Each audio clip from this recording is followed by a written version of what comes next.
মসজিদে এলান অমুক ভাই চলে গেছেন, এরকম ভাবে একদিন আমার এলান হবে, আমার নামটাও মসজিদের মাইক থেকে এলান হবে। মুহতারাম হাজিরিন, একদিন আমার নামটাও আবার মসজিদে এলান হইবে।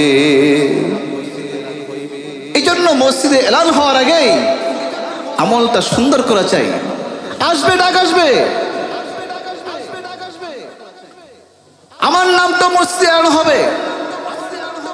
এই জন্য তৈরি থেকো, তৈরি রেখো কবরের মাল সামান। কবরের সামানা তৈরি রাখো,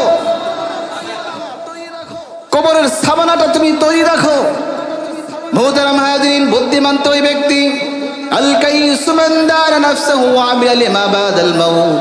রাসূলুল্লাহ সাল্লাল্লাহু আলাইহি সাল্লাম বলেন, জ্ঞানী বুদ্ধিমান তো ওই ব্যক্তি যে মৃত্যুর পরবর্তী জীবনের জন্য আমল করে। মৃত্যুর পরবর্তী জীবনের জন্য যে কাজ করে ওই হচ্ছে বুদ্ধিমান। মুহতারাম হাজিরিন, আজকে আমরা দুনিয়াতে বসবাস করার জন্য কত ডিগ্রি অর্জন করতেছি, কত পরিশ্রম করতেছি, কত ব্যবসা করতেছি, চাকরি করতেছি, কত পরিশ্রম করতেছি, কত কিছুই না করতেছি। মুহতারাম হাজিরিন, এই সমস্ত করতেছি দুনিয়াতে সুখে থাকার জন্যে, আরামে থাকার জন্যে, ভালো থাকার জন্যে, ভোগ বিলাস করার জন্যে। মুহতারাম হাজিরিন, আমার তো সামনে অনেক লম্বা একটা জীবন রয়েছে। কবরের জিন্দেগি আমার লম্বা একটা জীবন, হাসরের জিন্দেগি আমার লম্বা একটা সামনে রয়েছে। সম্মানিত হাজিরিন, ওই লম্বা জিন্দেগিতে আমি সুখে থাকবো, আরামে থাকবো, সেই জন্য আমি কতটুকু পরিশ্রম করলাম, ওই সেই জন্য আমি কতটুকু আমল করলাম, কাজ করলাম, আমার সামানা গোছাইলাম। মুহতারাম হাজিরিন, দুনিয়াটা হচ্ছে কবরের সামানা জোগানোর জায়গা। দুনিয়া মাজারাতুল আখিরা, আখিরাতটাকে গুছাইতে হবে দুনিয়ার অল্প হায়াতের জিন্দেগি থেকেই। সম্মানিত হাজিরিন, যারা এই দুনিয়া থেকে আখিরাতকে গুছাইতে পেরেছে, কবরকে সুন্দর করতে পেরেছে, মুহতারাম হাজিরিন, ওই সমস্ত লোক, ওই সমস্ত ভাইরাই তো কামিয়াব হয়ে গেছে।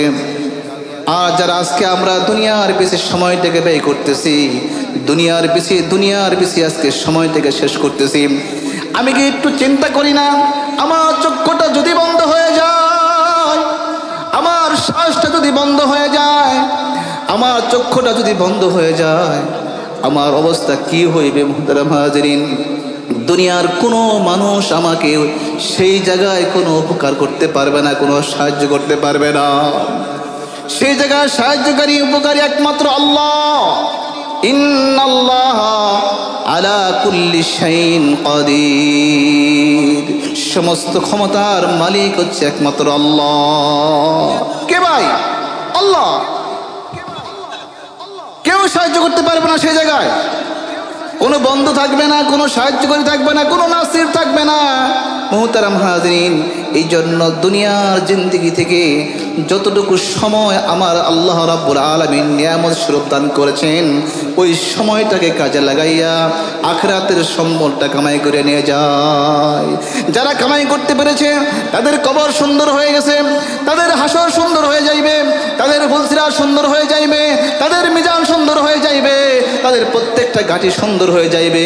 হাসতে হাসতে যারা জান্নাতে প্রবেশ করবে, সুবহানাল্লাহ, হাসতে হাসতে বেহেশতে প্রবেশ করবে। আর আজকে দুনিয়া সুন্দর করলাম, দুনিয়াতে সাজাইলাম, কবর চিন্তা করলাম না, মিজানে চিন্তা করলাম না, ফুলসিরাতে চিন্তা করলাম না। মুহতারাম হাজিরিন, দুনিয়া তো আমার শেষ হয়ে যাইবে, কবর তো আমার বাকি থাকবে, কবরটা আমার বাকি থাকবে। এই জন্য সম্মানিত হাজিরিন, কবরের সামানাটা আমার এই হায়াতের জিন্দেগি থেকেই কামাই করতে হবে, এই দুনিয়া থেকেই আমাকে কবরের সামানাটা অর্জন করতে হবে। যতটুকু সময় আল্লাহ রাব্বুল আলামিন আমাকে আপনাকে নিয়ামত স্বরূপ দান করেছেন, যতটুকু সময় আল্লাহ রাব্বুল আলামিন আমাকে আপনাকে দান করেছেন, মুহতারাম হাজিরিন, এই সময়টাকে গুরুত্ব দেওয়া চাই, সময়টাকে মূল্য দেওয়া চাই। আল্লাহ রাব্বুল আলামিন সময়টার কসম খেয়েছেন, ওয়াল আসর, সময়ের কসম খেয়েছেন। ইন্নাল ইনসানা লাফি খুসর, নিশ্চয়ই মানুষটা ক্ষতির মধ্যে, লোকসানের ভিতরে হাবুডুবু খাইতেছে। আমরা লোকসানের ভিতরে আছি, ক্ষতির ভিতরে আছি। আজকে সময় চলে যাইতেছে, আজকে আল্লাহ তাআলার হুকুম আমরা পুরা করতেছি না। আজকে সময় চলে যাইতেছে আড্ডায়, সময় চলে যাইতেছে চার দোকানে, সময় চলে যাইতেছে ফেসবুকে, সময় চলে যাইতেছে ইউটিউবে, সময় চলে যাইতেছে গল্প গুজবে। মুহতারাম হাজিরিন, এই সময় কাল কিয়ামতের ময়দানে সময়টা হিসাব নিতে হইবে। অনেক দামি সম্পদ, সময়টা যদি শেষ হয়ে যায় সময়টা আর ফিরে আসবে না, ফিরে আসবে না, কোনোদিন সময়টা ফিরে আসে না মুহতারাম হাজিরিন। এই জন্য সময়টা থাকতে সময়ের গুরুত্ব দেওয়া চাই। চলে যাবে সময়। আজকে শিশু ছিলাম, কিশোর হয়েছি, যুবক হয়েছে, বৃদ্ধ হইতেছি মুহতারাম হাজিরিন, আস্তে আস্তে আমার থেকে সময়টা শেষ হয়ে যাইতেছে, সময়টা শেষ হয়ে যাইতেছে। সময়টা এমন জিনিস, সময়টা আমার জন্য অপেক্ষা করবে না। এই জন্য যতটুকু সময় পাওয়া যায় আল্লাহ রাব্বুল আলামিনের হুকুমকে পুরা করা চাই, আল্লাহ রাব্বুল আলামিনের শানে সিজদা দেওয়া চাই। আল্লাহ তাআলা যে উদ্দেশ্যে আমাকে আপনাকে দুনিয়াতে প্রেরণ করেছেন সেই উদ্দেশ্যটা বাস্তবায়ন করা চাই। যদি করতে পারি তাহলে আমার সময়টা কাজে লেগে যাবে। কেন আমাকে পাঠাইলেন দুনিয়ায়? কি করা দরকার? এমনি এমনি পাঠাইছে আমাকে?